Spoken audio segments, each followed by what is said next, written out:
Hello and welcome. It is March the 8th and all around the world today it is International Women's Day. And you may well have been seeing lots of different posts from many people about International Women's Day all week.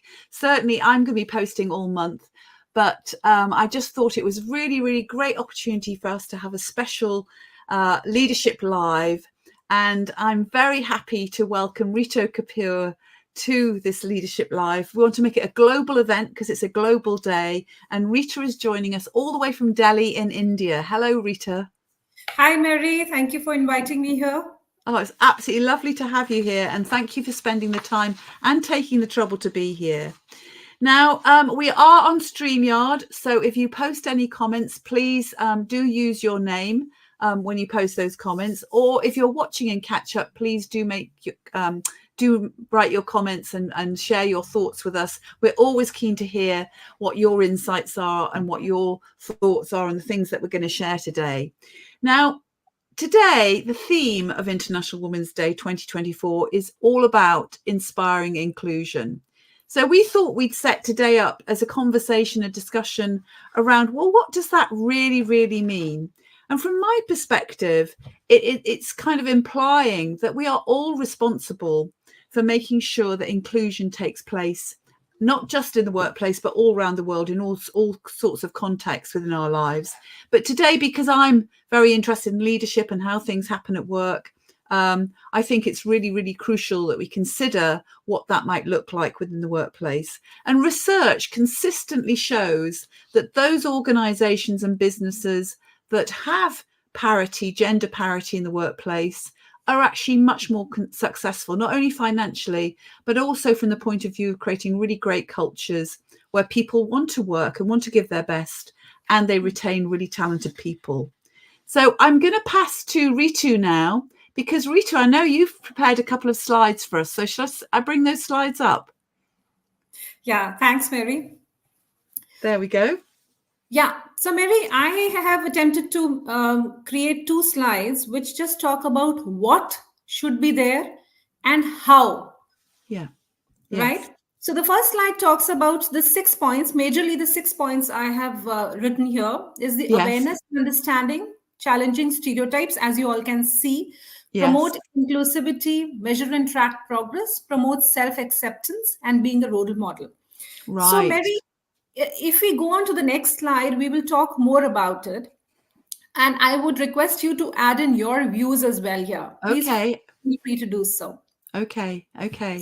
So how to bring in diversity and inclusion? The first point is awareness and understanding. And Mary, my view is when we talk about awareness and understanding, it's all about, especially at the workplace, it's all about providing training on the unconscious bias. Because you see, all these are coming from our assumptions, and the decisions that we take at our workplace are because of these unconscious assumptions. Yes. Yeah? And I will come in there because, in the UK, and I don't know what it's like in India, but certainly in the UK, there's been criticism of unconscious bias training, that it doesn't really work. But actually, from my perspective, it's one way. There are lots of ways of being able to tackle unconscious bias, but it's one way of raising people's awareness, and that we as leaders need to be more conscious and more aware of our prejudices and our biases and how they're impacting us. Because we're the ones, as leaders in the workplace, set the tone. And therefore being aware of your own biases is so important. So very important one there to bring up the awareness and understanding. Yes, Mary, because see, we all are humans, and you see, all these unconscious bias is coming from maybe our childhood upbringing, the way we are nurtured, and it's all the assumptions and experience which we had in the past. And basis that our mental map works, and we take decisions. And so I brought this point here as awareness and understanding, wherein the managers or the team leaders at workplace can provide training on unconscious bias. Yes. Right. And also raise awareness about the diversity within women of color. Yes. Yeah. Very good. Very good. And the second point, which I've mentioned here, is challenging the stereotypes. So when I say challenging stereotypes is basically, first of all, recognizing and addressing the bias, because Yes. women may face multiple forms of discrimination basis Yes. their gender, or economic status, or many more things. Yes. Yes. Educating first about what happened in the past, historical Yeah. and cultural context of bias related to skin color. And Lovely. it is very, very extremely important to use proper language. Yes. Yes. When we are talking about the skin color, so be mindful of the language and the communication, Yes. and avoid using language that reinforces the bias. Yes, very good. And going back to also linking what you said there, it is Women's History Month this month too. And there are many examples of where women have been written out of history, or their stories haven't been told. And, actually it's great that it is Women's History Month, and it's recognizing what women's role was in history too. But then the languaging is very, very important too, because that's kind of the bringing to life what's in our unconscious, bringing it out there and helping us ground what might be the biases. We've got to get clear of what the biases are in order to address them and let them go away. And that sometimes comes, well, it always comes through in our languaging and the way we react. And very important is to use the positive language. In fact, every time, not only for this, otherwise as well. Yes. And, at workplace, open discussions must be encouraged about bias. And it should work towards creating more of inclusive environment. Yes. Any misconceptions or questions may be addressed. So a lot of people do the open door policy. They are free to come in the cabin and speak about what they're facing, and then cross learning and co-creating things. Yes. And also, if you see, especially now here in our country, we are using media for this. Yes. So media helps really in advocating the diverse representation. Yes. They're talking about the skin color, the history, the culture, the unconscious bias, and also at workplaces, especially when in corporates, we talk about the performance management system during the reviews. When we do these workshops, we bring in a lot of videos on this, a lot of content around the conscious and unconscious bias. Because if we do understand how the human brain works and how it impacts on the decision, it will help us in the diversity and inclusivity. Yes, that's made me think. I mean, this is coming a bit left field. Hello, are you still there? Yes. Hang on, I've lost. Somebody just tried to call me, so I lost sight of the video there. That makes me also think about artificial intelligence. When you mentioned media, that one of the challenges of artificial intelligence is that it may well be being developed by a certain type of person from certain race, certain ethnicity, certain gender, and that there will be biases built into that artificial intelligence. And I think that is one of the challenges of AI, is making sure that it doesn't reinforce stereotypes and doesn't play to those stereotypes. So that's something for us to keep thinking about going forward. That's so right. Tell us about promoting inclusivity. You've got that one as another point there. Yes. Before that, I would like to highlight a point here that if you happen to know Shonda Rhimes. Oh, yes. Yeah. And you must have seen that she has been influential in promoting diversity and inclusivity. Yes.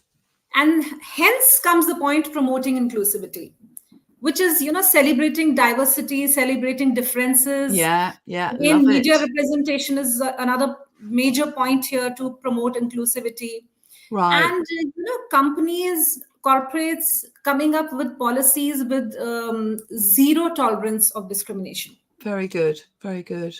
Right.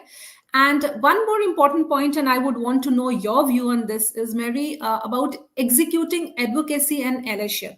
Oh, yes. Well, I've got a lot to say about that. I wrote an article about it yesterday, actually, which I'll go into detail in a moment. But absolutely, for those that are in the majority group, they should always be looking at how they can support their colleagues to step up, and how they can call out the biases that they see happening, and making sure that everyone gets an equal chance. And that's anyone who is in the privileged position, be it men, white women, people who have the advantage, should be helping those people that are being biased against, for sure.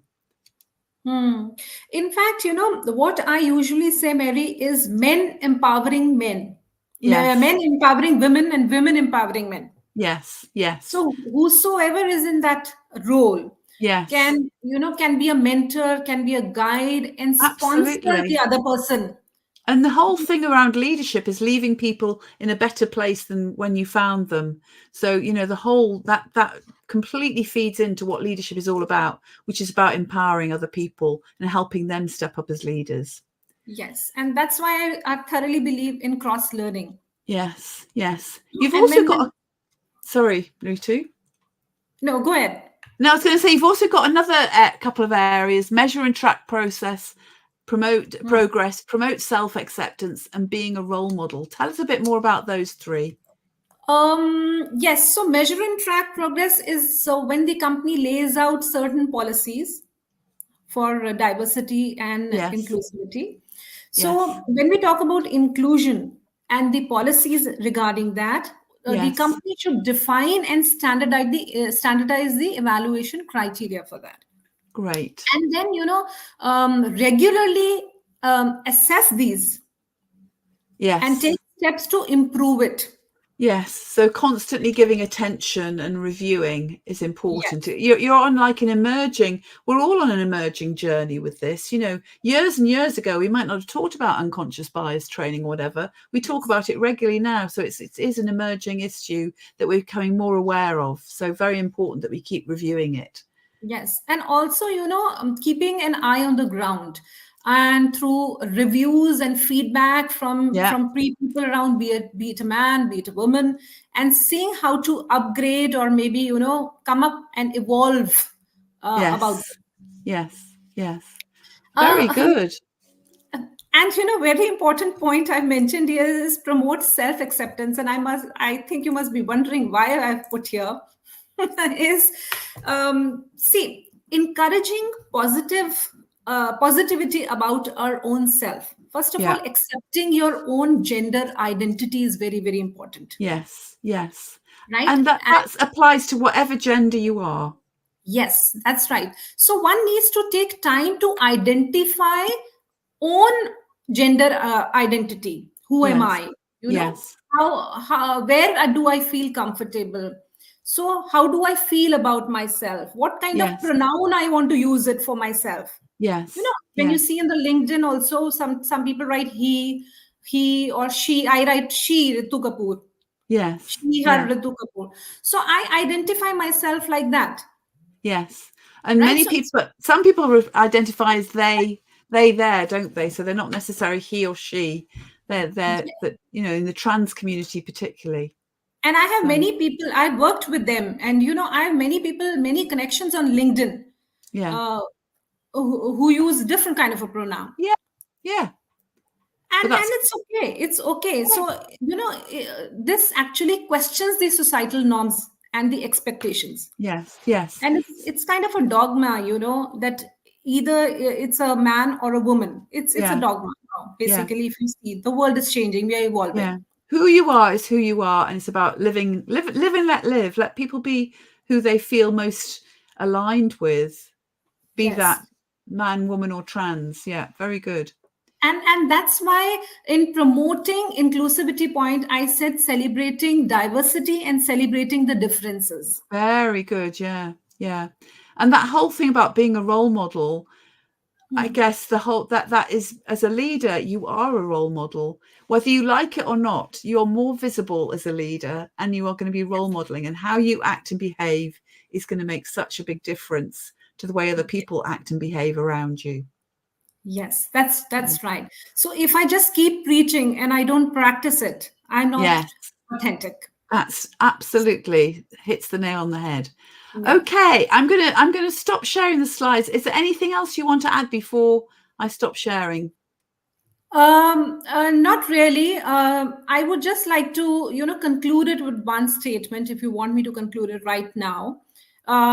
Is I prefer writing as dear community. Let's break past the stereotypes Yes. and co-create some space for people to grow. Yes. And when I Space say for dear community, it all talks about, dear stands for diversity, equality, appreciating, accepting, and representation. And community is again communication, openness, and men empowering women and women empowering men. So that's why I Lovely. highlighted dear community. I get this. It's all about coming together, isn't it? This sort of integration, really, which is wonderful. Well, thank you so much for that, Ritu. And I've got a few things to share here. But so I'm also interested to hear what you think about some of the things I'm going to share here as well. But that was a really, really helpful look into the what and how of inspiring inclusion. And what I'm curious about is I've picked out some things in relation to the McKinsey report, which was the most recent one is 2023, is McKinsey report, which looks at women in the workplace. And there are a few things that stuck out for me that I think are worth mentioning. The first is that there's a myth around whether women are ambitious or not. Quite often research gets quoted that, women, they're not as ambitious as men are. They are more job focused than they are career focused. I think that may well have been how it was in the past, but certainly current research from McKinsey actually says that women are equally as ambitious as men, and that women that have got into senior leadership roles are often really quite hungry to get into the C-suite. So that says something about, if we're inspiring inclusion, we've got to make sure that there is the opportunity and that women are advised of the opportunities and the career progression they can make, which means they can step up to the C-suite. But also what's been identified is that women that are under 30, 9 out of 10 women under 30 are keen to be promoted and to get ahead and have an aspiration to be a senior leader. So that is worth noting, and about shifting our attitudes and mindset around the ambitions of women. I don't know whether you've experienced that yourself in terms of that, but the next thing that is interesting is that where women are held up, it doesn't happen later on. It happens very early on in their career. And in the report, it talks about the first rung of the ladder is where it's broken. And sadly, over the last 9 years, so this is an ongoing problem. It has not really changed that much. And in 2023, for every 100 men that were promoted at that first rung level, only 87 women were promoted. And it's even worse for women of colour. In fact, women of colour, only 73 were promoted. This is in the 2023 figures, which is down from 2022 when 82 were promoted. So we're talking about almost, 9 women less of women of colour were promoted as white women or men in the workplace. So that's quite a troubling statistic, because what happens is if you're not promoted, if you miss that promotion opportunity, then there's an impact later on in that the talent pool doesn't have the diversity that you would like it to have, so that people can then be promoted up to those senior leader positions. So that makes a big impact on the organization. I don't know whether that's your experience in India.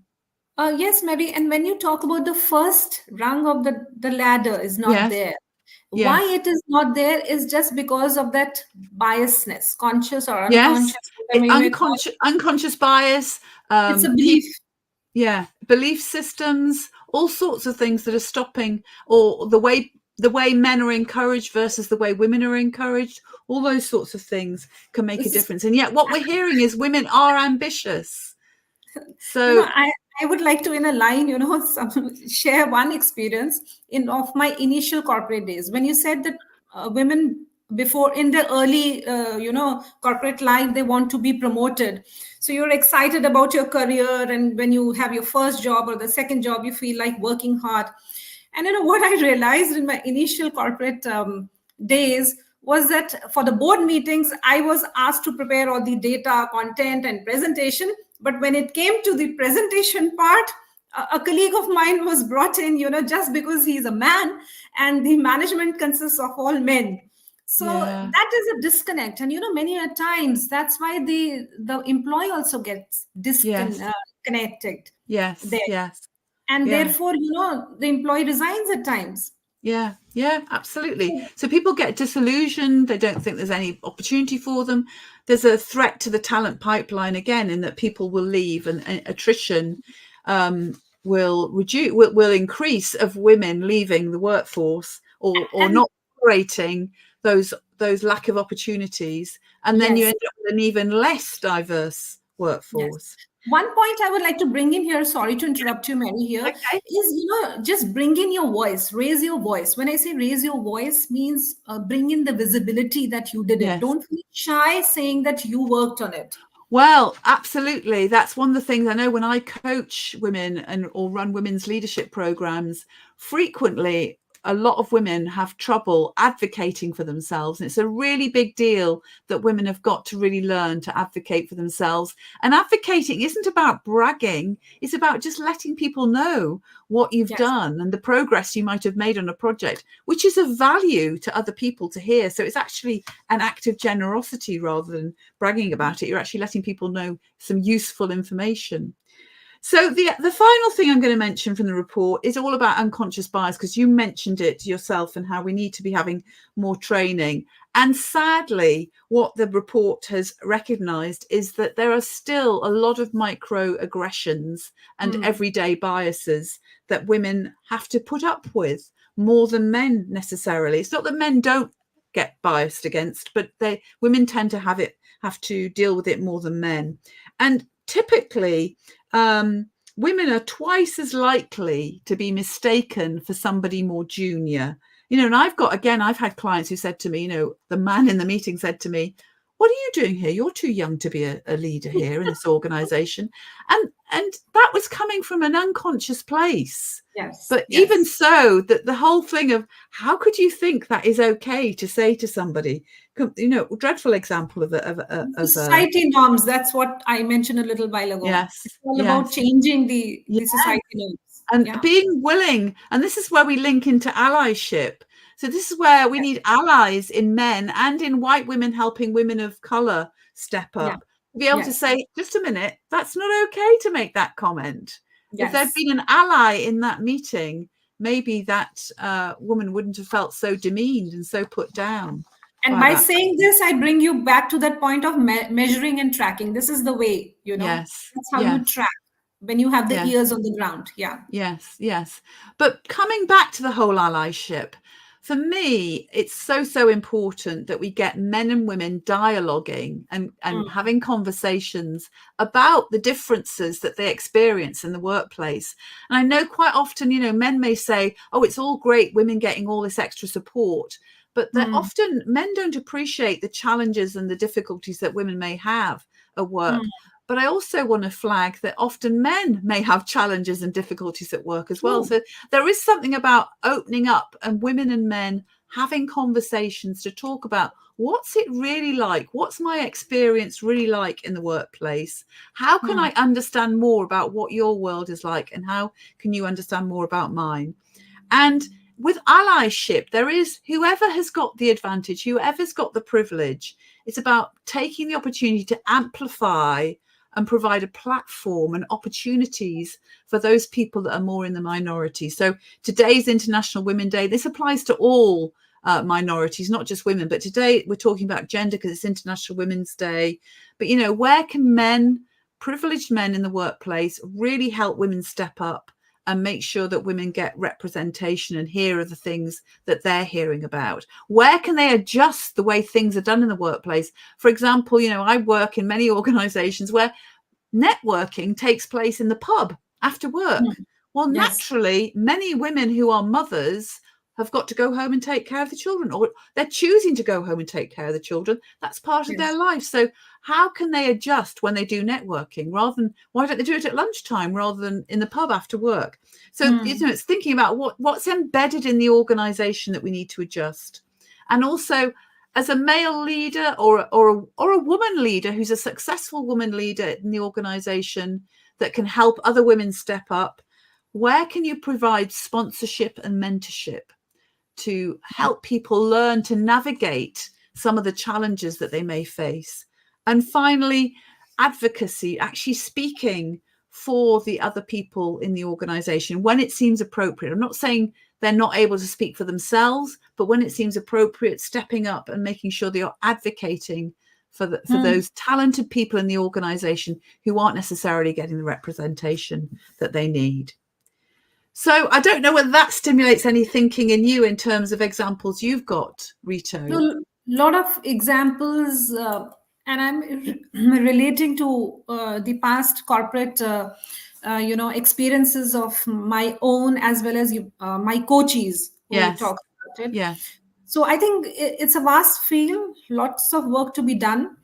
And I think a very valid point, and I think I would like to work on this and think about it, is how to build networking, especially for the mothers who prefer going back home. What you just mentioned.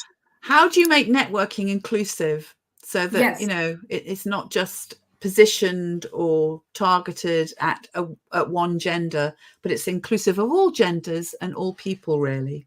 So that's a really, really important one. That's an interesting point. Yes. Yeah. So I would love to hear those people that are watching live, or those people that are watching in catch up. We would love to have your thoughts and views on how we can keep encouraging inclusivity in the workplace.